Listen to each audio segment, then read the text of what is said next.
students, welcome to your online class. As you know, we are doing second chapter of a course, that is germination and dispersal of seed. Continuing that, today I will teach you what is germination and the process of germination. So let's start. Plant produces many seeds but not all the seeds grow into new plants. मतलब plants बहुत सारी seeds produce करते हैं पर सारी seed जो है नए प्लांट पे नहीं बदलती. Some of them are eaten by us और बाय बर्ड्स और अदर एनिमल्स. कुछ हम लोग खा लेते हैं और कुछ जानवर खा लेते हैं. कुछ सीड्स डिस्ट्रॉय हो जाती हैं. क्यों डिस्ट्रॉय हो जाती हैं? उनमें कीड़ा लग जाता है या इन्फेक्शन हो जाता है. The seeds that survive still require some favourable conditions. जो सीड्स अभी भी बचते हैं उनको कुछ फेवरेबल कंडीशन चाहिए होती है अपनी ग्रोथ के लिए. तो वो कंडीशंस कौन सी हैं अपने जो सीड्स को चाहिए होती हैं अपनी ग्रोथ के लिए?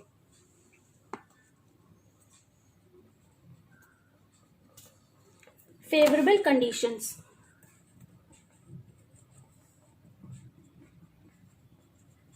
First condition is water. The food in the cotyledon is stored in dry condition. Water is required to dissolve this dry food for embryo.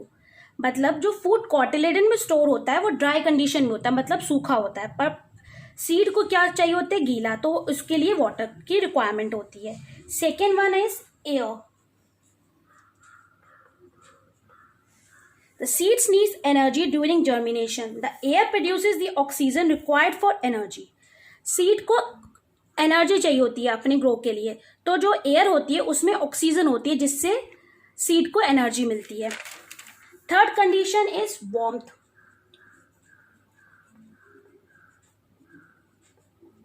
Warmth का मतलब है गर्माइश. The sunlight provide suitable temperature of around 25 to 30 degree Celsius required for the germination. जो sunlight होती है उससे क्या मिलता है?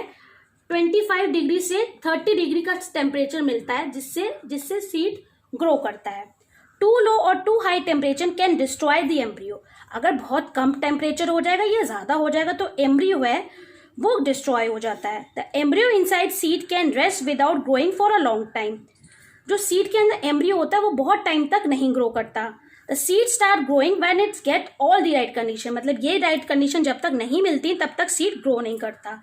The process by which a plant grows from a seed is called germination. वो प्रोसेस जिसमें से प्लांट सीड में से निकल रहा है. प्लांट किस में से निकल रहा है? सीड में से निकल रहा है. इस प्रोसेस को हम बोलते हैं जर्मिनेशन.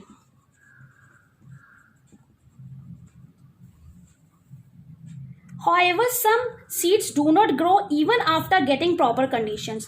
पर क्या होता है कुछ सीड्स ऐसे भी होते हैं जो कंडीशंस मिलने के बावजूद भी ग्रो नहीं करते. The reason for this is that seeds needs to sleep for a period of time.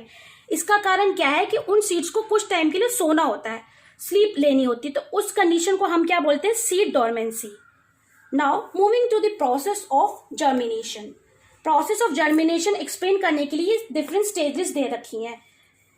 In the first stage of the germination seed absorb water and becomes swell up. अब seed जो होती है पानी लेती है, जो हम देते हैं उसको पानी वो लेती है और वो पानी अब्जॉर्व करते करते फूल जाती है. और जब ऑप्टिमम टेम्परेचर उसको मिलता है तो वो बर्स्ट करती है. बर्स्ट करने पे क्या होता है? बर्स्ट करने पे उसमें से नीचे वाले पार्ट में से रेडिकल निकलता है और ऊपर वाले में से स्टेम. रेडिकल किस में बदलता है? रूट में बदलता है. और प्लूमल जो है बदलता है शूट में. मतलब इसमें से स्टेम्स निकलती हैं. As a baby plant grows, it starts developing some green leaves. जैसे जैसे बेबी प्लांट बढ़ता है, जैसे हम देख सकते हैं इसमें से ग्रीन लीव्स निकलती हैं.